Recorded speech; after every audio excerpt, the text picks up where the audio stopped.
Hello everyone, my name is Devin Krause, and for the past 4 years I've been trying to become an animator. If you're watching this video expecting a tutorial, then you're in the wrong place. But that doesn't mean you won't find something you might be looking for. This isn't a how-to series or just a bunch of random tutorials, although I might do some tutorials in a few weeks once I've had a little bit of practice. No, this is more of a documentation of my journey to becoming an animator. I will, however, be linking any and all books, online courses, tutorials, animations, animators, and anything else that I use in these videos. So with that said, welcome to An Animator in the Making.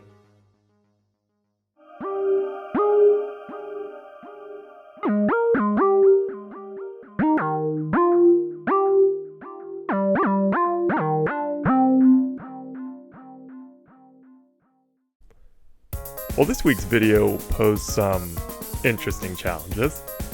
For a good chunk of last week, I didn't have my laptop, but decided not to let that deter me. I grabbed an old phone, a light ring, 2 CD cases, and a pen and paper in case my computer got back later than promised. And I must say there was something very relaxing about drawing with traditional pen and paper. I got a rough idea of what I was going to draw, looked at some old concept art, other people's art, and just committed myself to making one character at a time. There was a reject or two where I barely finished up with just a wireframe and didn't like the proportions or something else felt off.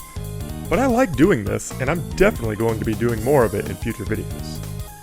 After I got a rough sketch down, I started to think about what I wanted to keep and what I wanted to change or get rid of. Like, for example, the hands in the original drawing of the Buff Knight had normal hands, but in the digital rough draft art, I drew him with 4 fingers that were in like a claw-like formation. I'm not sure if I'm going to keep this, but for now they'll stay until I get closer to the final design. I also changed his mask to have bigger eye holes on it. I'm going to add more detail to it later, mainly because this character, in its current form, doesn't pass the silhouette test. If you don't know what that is, I better show this back in episode 3, where I'm designing the queen. I started by making her silhouette first, then designing the character with detail. Because if you don't know, you can normally tell what a character is based on their silhouette. Just look at like Batman, Kirby, or Sonic the Hedgehog. At a glance of just their outline, you can tell who these characters are. That is very important in character design. If you want some better detail on this, there are thousands of videos on YouTube better explaining this than I am. Just look up silhouette character design. You can even just Google it and see what I'm talking about. The eyes I completely changed though, and I had gauntlets to the claw hands. I also added some minor detail to the chest plate just so it didn't look so barren. I'll probably add more detail later, but for now this will do until I get closer to the final design. Another thing I changed was the Warhammer axe. I slanted the head of it a little, I added a top decorative piece, and I made the curve slightly longer and bigger on the end. I also added a wood detail using a special custom brush, which was literally like 30 seconds. Custom brushes are amazing. I went over these in a earlier video, or maybe it was a live stream, I don't remember which. But if you don't have like custom brushes in your toolbox, you definitely should look into them. They save you so much time. Being without my computer for a week was actually a great lesson or challenge to overcome. It taught me not to use something like my computer breaking as an excuse to stop me from working. Because I could have just said, oh well, my computer's busted, I can't do work this week, which would have been a really good excuse, but instead I used this week's tech failure not only to think outside the box, but also as inspiration to try recording traditional pen and paper character design. I probably never would have even tried this if it weren't for my computer acting up, so the lesson here is to turn catastrophe into opportunity. Because if you let every minor inconvenience stop you from working, then how will you react when a major inconvenience strikes? You have to choose to become unstoppable, because challenges and hardships will always exist no matter what, but it's how we overcome them what makes us great. Think of every famous person you know. They had to face some hard or seemingly impossible challenge, and then somehow overcome them in spite of the odds. Walt Disney, the founder of Disney, an animation studio, you may have heard of it, lost rights to characters, went through financial hardships, was faced with new animation and/or production problems that threatened to shut down almost every one of his early projects. The man's company survived the Great Depression, for crying out loud. They were one of the only places hiring, actually, at that time. And he came out of that with I'd say major success, even if he didn't get to see the full fruits of that before he died. Or Bill Gates, the founder of Microsoft. His company had a lot of problems it faced almost monthly. He built the company from his garage. You don't think he had setbacks or struggles then? What about after he built up his company? The constant hacker attacks, data breaches, and updates breaking programs? His company was under constant stress that some other companies might take his customer base from him by having a better product or fixing the issues that his company couldn't. Or what about Mark Zuckerberg, the creator of Facebook? He made that back in 2004 while still in college. It was originally just for him and his friends to stay connected, but all of a sudden a bunch of people on the internet discovered it and thought it was a great thing, and he turned it into a company. And I bet you he never dreamed it would get as big as it is now. Or think of Michael Phelps, Tom Brady, or Michael Jordan. All of them are remembered for their athletic feats and record breaking, but no one saw the hard work or behind the scenes that they put in, literal years of training just to accomplish those feats. You don't know these people because of their hardships, you know them because of their achievements. But if they had just given up when times got hard or when faced with some kind of trial, then you wouldn't know who they are at all. Heck, you probably wouldn't even care. And I suppose that's kind of the point I'm trying to make with this week, is you can't let something just so small and insignificant, or even major, stop you from working.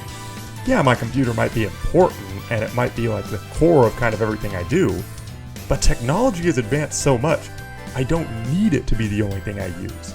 I can literally just download some free app and draw on my tablet if I need to, or I can just set up my phone like I did this week and draw with a regular pen and paper. I have options. It's just a matter of finding out what I can do with those options. Just thinking outside the box. If I limit my vision to just one thing, I'm definitely going to fail. Those who overcome the impossible can do almost anything. I don't see inconveniences or hardships as roadblocks. No, I see them as challenges to be overcome. Because if you can overcome them, that will just make you greater down the line. When you're actually faced with a hard decision or even some kind of hard or impossible thing to overcome, you may overcome it. And when you do, it will be because you gave yourself the confidence to overcome smaller things before it. For this next character I'm calling the Magus, or Sorcerer, I wanted to make something a little different. So I started with a basic frame, but then I just drew what I knew I wanted in the final design. I did this because I didn't want to put in a ton of detail that I couldn't use later. I wanted like smoke particles coming off of him, and just kind of like a tattered robe maybe. I don't know if I'm going to do tattered or elegant yet. I haven't decided. I'll probably decide that the closer I get to the final design. The reason though for this is because I want him to be kind of like a undead or like zombie character. Not that he is undead, he uses magic to keep himself alive. The magic he uses is keeping him alive, but ironically the more he uses it, the more it taints him and corrodes his body away. I'll have a design of what this character looks like when they're not tainted by magic, but right now I just want to get a generic design of kind of like the main character I'm going to use in future animations of what they look like. Mostly it's going to be probably a skeletal being. Right now, the character I'm working on is mostly made of light, but I'm thinking of going more an undead route with it. I wasn't very pleased with the final design, but this is good for a rough start. I'm definitely going to change the shape of his hood and probably add smoke particles coming off of his hands as well. I also need to adjust the size of some of those smoke particles so it's not just one size fits all particle. Otherwise it's just going to feel very dry and unrealistic with just one size of a smoke particle coming off of him. Now for those of you who have never used a particle engine before, let me tell you, they are wonderful once you know how to use them. I used a particle engine for the smoke that I put behind his cloak.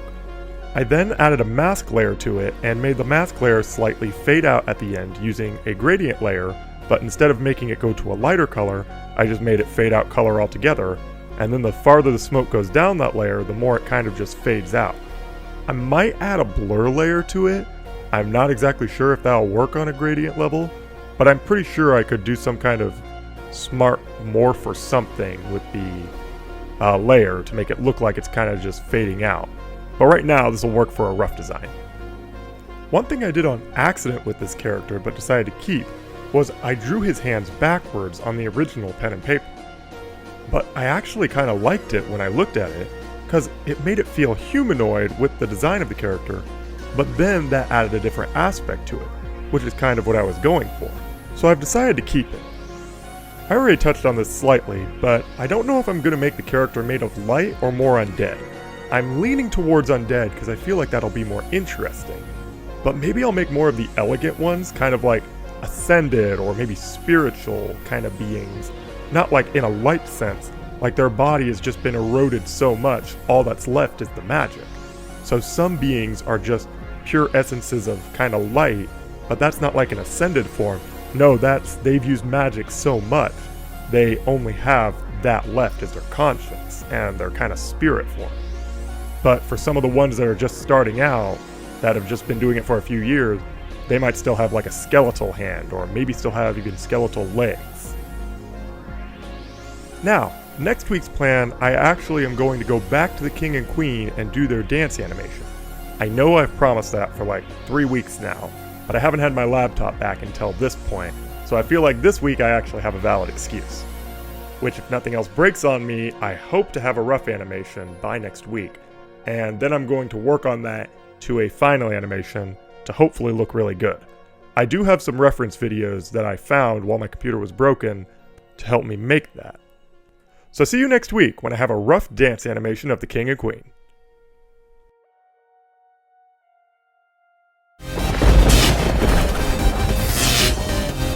Destruction! Thank you for watching. If you enjoyed this episode, please like and subscribe. If you want to know when I upload my next video, then don't forget to turn on notifications. And if you know someone who you think would enjoy this video, then please share it with them. Also, we have a Reddit page now, so please come ruin it with us.